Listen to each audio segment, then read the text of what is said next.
Merindukan kehadiran Tuhan, jilid 3. Menikmati malaikat bahagia abadi bersama dengan Kristus. Bacaan firman Tuhan terambil dari Yohanes 14 ayat yang ketiga berbunyi sebagai berikut. Dan apabila aku telah pergi ke situ dan telah menyediakan tempat bagimu, aku akan datang kembali dan membawa kamu ke tempatku, supaya di tempat di mana aku berada, kamu pun berada.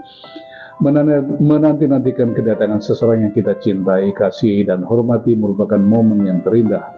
Bahkan bisa disebut sebagai saat yang paling mendebarkan, karena penantian panjang itu akan diakhiri dengan momen yang sangat luar biasa menakjubkan. Pertemuan dijanjikan itu akan menjadi suatu peristiwa yang melampaui dari apapun yang pernah dibayangkan sebelumnya. Demikian pula hanya dengan pertemuan yang akan menjadi pengalaman semua orang yang percaya kepada Kristus dan yang menanti-nantikannya dengan penuh hasrat dan kerinduan yang sangat mendalam. Pertemuan itu adalah pertemuan antara Kristus dengan gerejanya yang dengan setia, tulus, dan penuh hasrat kerinduan menantikan kedatangannya. Dan apabila aku telah pergi ke situ dan telah menyediakan tempat bagimu, kalimat ini merupakan kata-kata perpisahan akan kepergiannya ke rumah Bapanya. Kalimat ini juga sekaligus berarti berbicara tentang kematian dan kenaikannya ke surga. Kalimat ini merupakan sebuah kiasan yang melukiskan perihal seseorang yang sedang mempersiapkan diri untuk suatu perjalanan. Orang itu pergi mendahului rekan-rekannya untuk menyediakan tempat menginap dan untuk membuat persiapan yang diperlukan bagi kenyamanan mereka.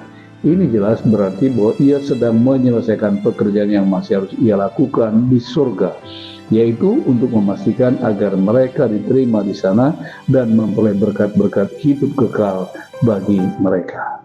Aku akan datang kembali dan membawa kamu ke tempatku. Bahasa ini mengungkapkan rahasia ilahi yang tidak mudah dipahami secara logika manusia duniawi.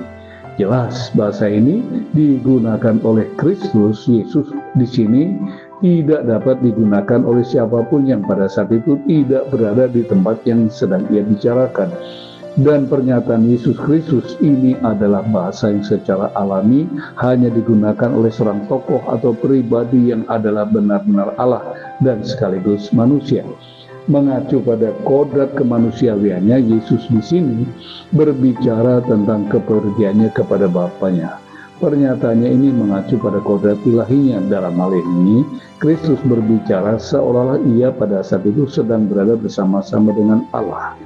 Imamat 25:38 mengatakan, akulah Tuhan Allahmu yang membawa kamu keluar dari tanah Mesir untuk memberikan kepadamu tanah Kanaan supaya aku menjadi Allahmu. Supaya di tempat di mana aku berada, bahasa ini sangat tepat untuk menghibur mereka yang tengah dilanda krisis. Bagaimanapun juga, pada hakikatnya tujuan akhir setiap orang adalah neraka atau kebinasaan kekal sebagai ganjaran atas dosa mereka. Demikianlah kita seharusnya dibinasakan, namun oleh karena kasih karunia Kristus kita diselamatkan. Roma 6:23 mengatakan, sebab upah dosa ialah maut, tetapi kasih karunia Allah ialah hidup yang kekal di dalam Kristus Yesus Tuhan kita. Meskipun Kristus hendak meninggalkan para murid, namun yang sesungguhnya ia tidak akan pernah absen atau tanpa menghadirkan dirinya bersama-sama dengan mereka. Sebab ia berjanji untuk datang kembali pada hari penghakiman dan mengumpulkan semua sahabatnya. Kedatangannya untuk membawa mereka ke rumah Bapa dan diam di sana untuk selama-lamanya. Ibrani 9 ayat 27 sampai dengan 28 mengatakan, dan sama seperti manusia ditetapkan untuk mati hanya satu kali saja dan sesudah itu dihakimi. Demikian pula Kristus yang satu kali saja mengorbankan dirinya untuk menanggung dosa banyak orang.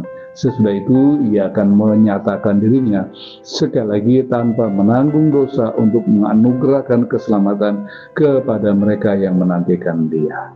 Demikianlah semua orang Kristen akan tinggal bersama dengan Kristus untuk selama-lamanya. Oleh karena itu, ketika kita berpisah dengan seorang sahabat Kristen yang kita kasih melalui kematian, kita dapat merasa yakin bahwa perpisahan itu tidak kekal. Kita akan bertemu kembali dan tinggal di tempat di mana tidak akan ada perpisahan dan tidak ada lagi air mata. di negeri yang dijadikan Kristus, kita akan boleh kebangkitan dan kehidupan yang baru yang akan kita nikmati bersama dengan Kristus dalam keabadian untuk selama-lamanya. Saya tutup dengan 3 closing statement. Yang pertama, Ayub 19 ayat 25 sampai dengan 26 mengatakan, tetapi aku tahu penebusku hidup dan akhirnya ia akan bangkit dari atas debu, juga sesudah kulit tubuhku sangat rusak, tanpa dagingku pun aku akan melihat Allah. Orang yang beriman akan senantiasa memiliki pengharapan yang tidak akan pudar meskipun di dalam kubur. Yang kedua, Yehezkiel 37 ayat 12 mengatakan, oleh sebab itu bernubuatlah dan katakan kepada mereka, beginilah firman Tuhan Allah, sungguh aku membuka kubur-kuburmu dan membangkitkan kamu, hai umatku, dari dalamnya aku akan membawa kamu ke tanah Israel.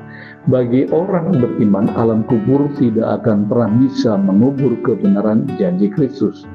Closing statement yang terakhir atau yang ketiga, Imamat 26 ayat 6 mengatakan, dan aku akan memberi damai sejahtera dalam negeri itu, sehingga kamu akan berbaring dengan tidak dikejutkan oleh apapun. Aku akan melenyapkan binatang buas di negeri itu, dan pedang tidak akan melintasi negerimu. Ketika Kristus datang menjemput kita untuk tinggal dalam keabadian bersama-sama dengannya, kita akan dibawa masuk ke negeri bahagia yang abadi. Tuhan Yesus memberkati.